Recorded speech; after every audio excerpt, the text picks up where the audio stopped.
This is the plaintiff, Tracy Riffle. She says she rented a basement apartment from the defendant, and her rights were violated, and the woman stole from her. She's not about to let her get away with that, and is suing for the return of her $5,000. This is the defendant, Jenny.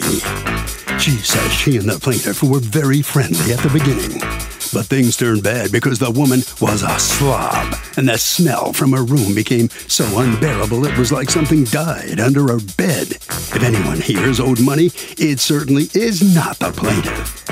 She's accused of lousy landlording. The defendant has filed a countersuit for $4,950 for rent owed. All parties, please raise your right hand. People's Court is now in session. The Honorable Judge Marilyn Milielza presiding. Litigants have been sworn, Your Honor. Thank you, Douglas. You're welcome. All right, Ms. Riffle, you are suing your former landlord, Ms. Janney, for $5,000 in damages because you had to move thanks to her, according to you, violating your privacy rights. And then you have a counterclaim against her because you feel that she inappropriately left in the middle of the lease, and your counterclaim is $4,950. Let me start with you, Ms. Riffle. What happened here? So June of 2019, I answered an ad on Craigslist for a one-bedroom apartment for $990. I was at that time told that we would be sharing the laundry, and the laundry is actually in the bathroom of the basement apartment that I would be renting. So that meant that whenever she wanted to do laundry, she could go into your apartment? We agreed on a day of the week when she would do laundry, but yes, that would mean that she would enter the space to go into the bathroom to do the laundry. Okay. So what happens? Yeah. So I leased the apartment, and within the first month of that lease, I noticed some of my things in my bedroom were moved around. I took some pictures to be sure that I wasn't imagining it, and I sent her an email talking to her about how private of a person I am, and that I really don't feel comfortable with her being in the space on days other than the Monday was the day that we agreed on, but other than the times that she's coming to do laundry. You start noticing that things are missing or moved? Both, and I didn't think that she had really good boundaries. And I also thought that perhaps, she just needed to do her laundry. And I just wanted her to let me know that. So the washing machine broke. And so it was broken for a little over a month, or right around a month. And during that time, I started noticing a lot of activity. It was almost daily. So at some point, you decide that you're going to put some hidden cameras in there, right? Yes, I had an app with, I bought a couple of $60 cameras at a local department store, and they came with an app, and I was able to watch it live and to watch it again at my leisure. All right, so let's look at a couple of these videos. What room was she exiting right there or entering right there? That is the bathroom where the washer and dryer are. Okay. And here she's digging. So she's opening up your drawer. She's digging through a box that's sitting there. She pulls out some batteries. Yep. How does she even know the batteries are in there? I have no idea. I think she knows where everything is in my apartment. Okay, well, that's a little peculiar. Can I ask you, Ms. Janney, what exactly were you doing, reaching into her drawer and taking batteries? Well, it wasn't in a drawer. It was, she had a whole bunch of boxes on the floor, and that they were on top of the box. I didn't open any drawer to get them. And it was, it was well into COVID. I hadn't been out of the house in over a year. My TV remote had dead batteries, and I didn't have any batteries. You saw batteries there and you took them? Did you ever tell her hey, I borrowed 2 batteries, I'll replace them? Did you ever say anything, or you just took them? No, No, but I did replace the batteries that I took. I replaced everything that she is insinuated that I took. All right, let's see this next video. You call this defendant using the plaintiff's cleaning products. And what exactly were you doing, taking a cleaning product and going into the bathroom, Ms. Janney? I was cleaning her bathroom. Did you think of her, Ms. Janney, as a roommate as opposed to as a tenant? Well, the setup was more like a roommate, because anytime that you have shared space that people are allowed, the lease that she signed said that I had full use of the bathroom. And during the first year... I'm sorry, that's not what the lease... Wait, stop. That's not what the lease says. You have the right to go down there to do the laundry on Mondays and Tuesdays, or whatever days you guys end up agreeing. That's not full use. It's not carte blanche. That doesn't mean you get to walk around her apartment or read her mail or do any other things, or clean her bathroom. I mean, I would love it if the bathroom fairy came to my bathroom and cleaned it without my asking, but not everybody does like that. People don't want their stuff touched. So, and she had kind of made that clear. Let's look at this one. Defendant entering bedroom, returning trash can. So I guess she emptied your trash.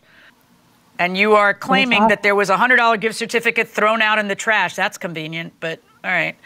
No, I didn't enter that into my claim either because I couldn't prove it. But in this video, she goes under my bed. Why are you in her bedroom at all, Ms. Janney? Why are you in her bedroom at all? And why are you pulling out something underneath? There was an incredible odor coming from downstairs. And it smelled like a dead animal. And once I eventually moved the stove, I actually found 2 dead mice under her stove. And I mean, right, but what I don't understand, Ms. Janney, if there's a smell, then you talk to the tenant about the smell. Why are you rummaging through her bedroom? What was it you pulled out from underneath the bed? I don't know what was in it. I didn't. Okay, I but you have no business doing that. Bed. She pays rent, right, okay. But this is her space and she pays rent. You really have no business doing that. Did you know that you were being taped, by the way? Did you know these cameras were in there? Yeah. When did you learn that there were cameras in there? Because the lady's telling you she wants her privacy and you're not giving it to her. So when did you learn there were cameras in there? I guess I was aware of them like at the end of January or the 1st of February. Really? Because there's 2 of them where you're buck naked inside of her apartment. So you tell me how on God's green acres you could possibly have known you were being taped. Or maybe you're into that because COVID has been so boring that something has to, sparkle our day. I don't get it. Like, I don't think you knew you were being taped until she finally told you. When did you finally say, listen, I've got cameras in there, Ms. Riffle? While you're looking for that, I want to play another video. Here is defendant in bedroom, looking underneath your sheets, walking around, reading your stuff, looking at your carpet. I mean, maybe she's trying to figure out where the smell is coming from. I don't know. There was not a smell. But it's not her, it doesn't matter. It's not her prerogative. Yeah, it's not up to her. There's no text where she says, hey, there's a terrible smell. What's going on? I mean, I think that's an excuse at this point, too. I think that what's she doing here? What is that she's touching? A medicine cabinet? Yes. That's creepy. All right. So let's talk about the text that you send her, because it's kind of very important evidence in this case. On February 10th, good morning. I have made several attempts to have a face-to-face conversation with you, so I figured I would just text you, and maybe that would be easier. First, I want to say how much I love it here. I love the neighborhood, the neighbors, the beauty out here, the drive. I love everything about being here with the exception of one thing. I can't handle the number of times you come into my apartment, you go through my things. I also don't know how to express to you how incredibly important my privacy is. I knew that you would be entering my apartment to do your laundry, and that was something I had to really wrap my mind around, but I did. But all of the extras that come with that have got to stop. I know that often you are being helpful by taking my trash out, doing my dishes, cleaning up, but it is so unsettling for me. Monday, when you were doing your laundry, you took my coffee, and there is a video of that, my coffee that was on my bedside table, and dumped it. You know, I guess she was trying to be helpful. I drink my coffee that was on my bed. I drink my coffee when I get home. I drink it cold. It just doesn't feel good knowing that you were in my bedroom. What I would like is for you to come down, put your things in the washer or dryer, and go back up to your space.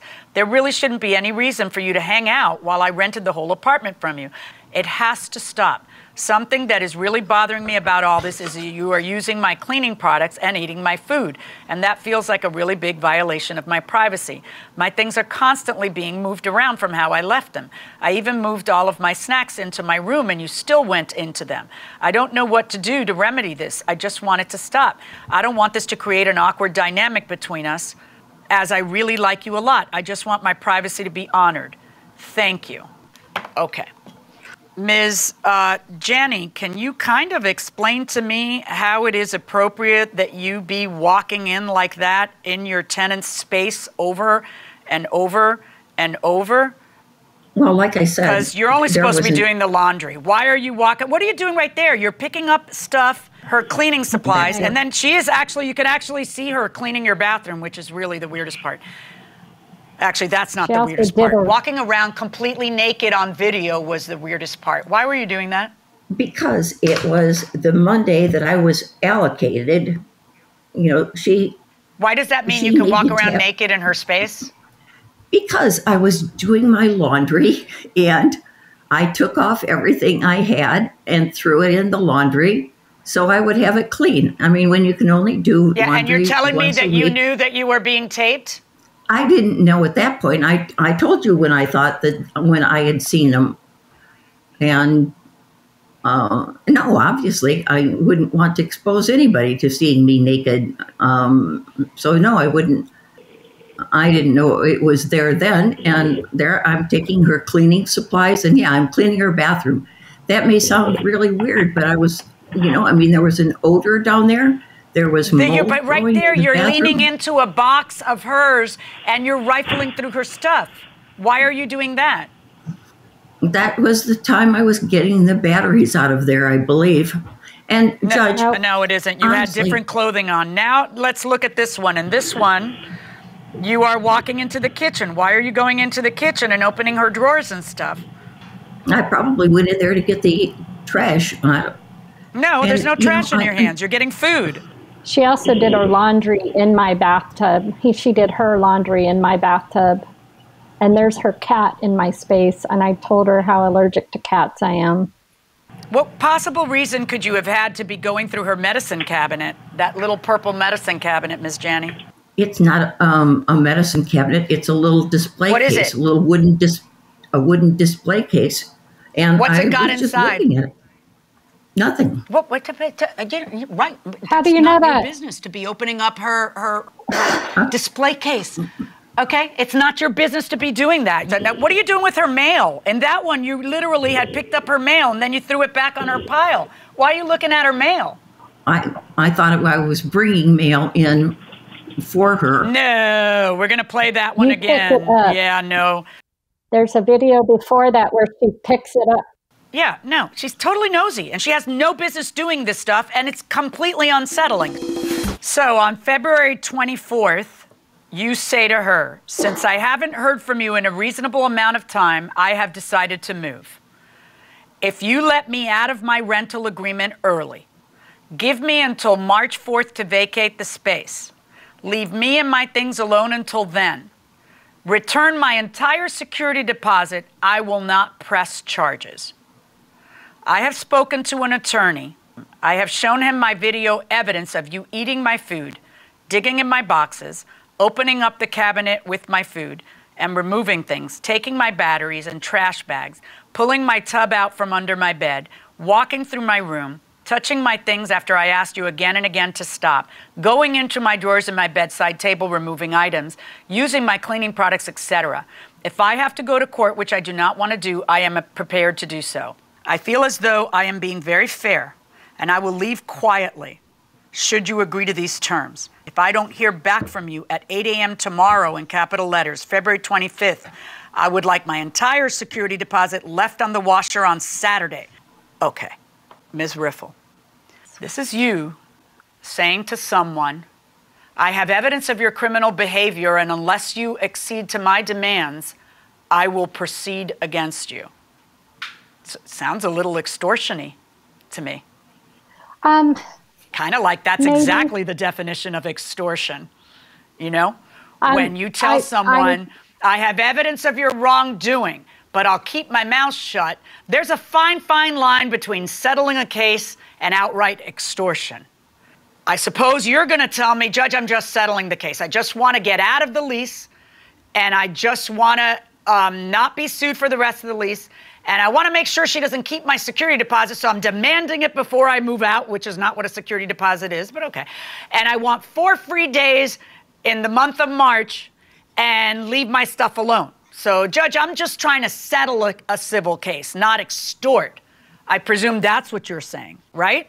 Yeah. You then, what you do is you move out, right, on March 4th.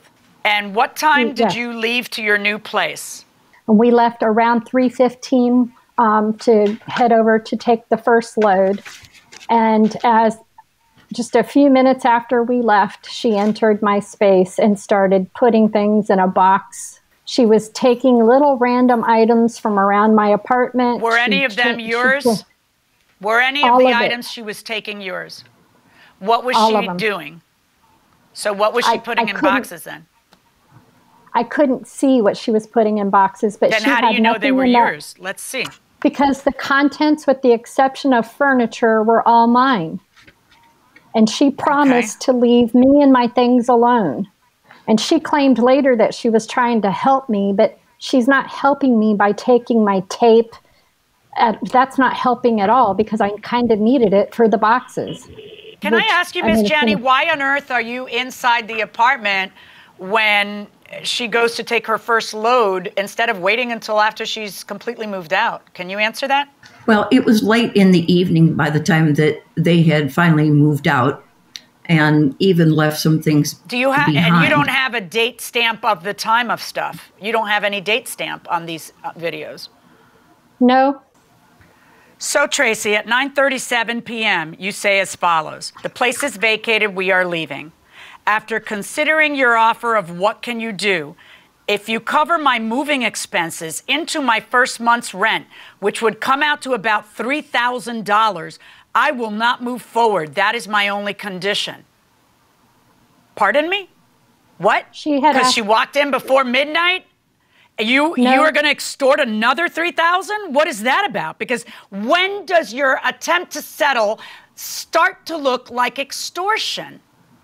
You're demanding from her another $3,000 so that you don't prosecute her criminally. Why? Because she entered the apartment before midnight? I agree with you. She shouldn't have entered the apartment before midnight. But you're going to need to show me what your damages are from that, because they sure as heck aren't $3,000. She agreed to not to leave me and my things alone. She then came into the apartment after that and breached that agreement. I called the police as soon as I got back from the... Tell me exactly what are you claiming in debt. In other words, what did you lose as a result of her walking in there? Exactly what? A magic eraser? What else? A magic eraser, a roll of packing tape. She damaged one of my chairs by standing on it. I mean, it's all collective, and I just feel like it's egregious. Right, and you know what else is egregious? Stop. Listen to me. You know what else is egregious? Extortion is egregious. When you look at someone and say, I've got criminal evidence against you, you walked in before midnight, so you know what? Now you can give me another $3,000, and if you do, I won't go to the authorities. That's also distasteful. I can't tell you how distasteful I find that she, because, and then what? You saw an opportunity to get a little more, and it wasn't enough that you got 4 free days, got out of the lease, got your security deposit without having moved out. All that is of value to you. Listen, I am 100% with you, Ms. Riffle. A landlord cannot be rummaging through your stuff. It's super, super creepy, to say nothing of disgusting, and a complete violation of your privacy. So that lets you get out of a lease. That is an uninhabitable situation, and that lets you get out of a lease. That is what we call in the law a shield. You, however, my dear, are attempting to use it as a sword. Not once, but over and over. I am not going to award you $5,000. I am going to hold you to your agreement with her, the first quasi-extortionist, maybe settling a civil lawsuit but threatening criminal prosecution agreement, which allows you to be there for free until March 4th. That is what I am going to hold you to. I find that she did violate that agreement, but in order for a judge to strike down a settlement, it has to be a material violation. I have looked through every one of these videos, and I think in her mind, you were basically moved out and she was trying to pick up things, and she had no business doing that. She is as wrong about that, about her right to parade naked in your apartment, okay? She is wrong. She's definitely wrong. But it's up to me to decide, is that such a substantial breach of their little agreement about March 4th that I'm going to find her in violation and then say, hey, all of the gloves are off, you get another $5,000. And no, my answer is no, I'm not going to. And on your counterclaim, which I know is contingent on me not enforcing that original agreement, I am also going to find no, Ms. Janney. And therefore, my verdict on Ms. Riffle's case against Ms. Janney, I am ruling for Ms. Janney. And on Ms. Janney's counterclaim, which you specifically said in your claim, I am only doing this if you don't hold us to our original March 4th agreement. I agree with you. I am holding everyone to the original March 4th agreement. You, Ms. Janney, need to understand and learn some boundaries. You want a roommate, you make clear that that person's your roommate. I strongly suggest you not rent that apartment out again with the washer dryer down there, because from what I've seen on these videos, you can't help yourself, okay? So you really need to have some kind of separation between you and any potential tenant. That is my judgment. Good luck, folks. So in this pretty amazing case, first let's start with you, Ms. Riffle. The judge said you were extorting her. You don't get another $5,000. I feel as though this woman can do whatever she wants and get away with it, and I have no recourse. Well, not in the eyes of the judge. You were wrong, and so was she. So maybe that'll help you feel a little bit better about it. In any event, let's talk to Miss Janney. Johnny, the judge really ripped into you, too, for going through her apartment like that. How did you feel watching yourself on video? I feel like I was pretty fat, to tell you the truth. But I know that was a violation of her privacy, and I totally agree with the judge on that. I agree with her wholeheartedly, and I think that was the appropriate ruling, was to stick to the first agreement that Tracy posed. So I'm happy. I'm just glad it's over. I'll bet you are. All right, let's get Harvey's perspective on this now. Mr. Levin? Okay, Doug, so in a situation like this, the plaintiff may have a legitimate grievance. The problem is the plaintiff and the defendant engaged in a settlement, and the settlement covers everything. So even if there would have been a claim of a violation of privacy or whatever it is, if they settled and the settlement was executed, the plaintiff is simply out of luck. You get one bite of the apple. What is a reasonable amount of time to wait before getting paid back for a loan I made to my mother? It's been 4 years. She hasn't paid me, and I'm thinking of suing. Should I? Good Lord. How much money are we talking about that would justify suing your mother? I mean, there's a moral component. It is your mother, right? Who gave you life. Right, but what has she done for you lately? In whose body you had 9 months of unpaid rent. That was a long time ago. What have you done for me lately? In life, yes, you can. This is America. You can sue anybody for anything all of the time. Right. But should you? Just because you can, no. Does that mean you should? No. No, this is a lawsuit. Best just leave it lie. Aside. I mean, there are other options. He could send some guys over to break her leg. No. Just kidding. Seriously, you don't sue your mom. No. It's your mother, for God's sake. Exactly. Come on.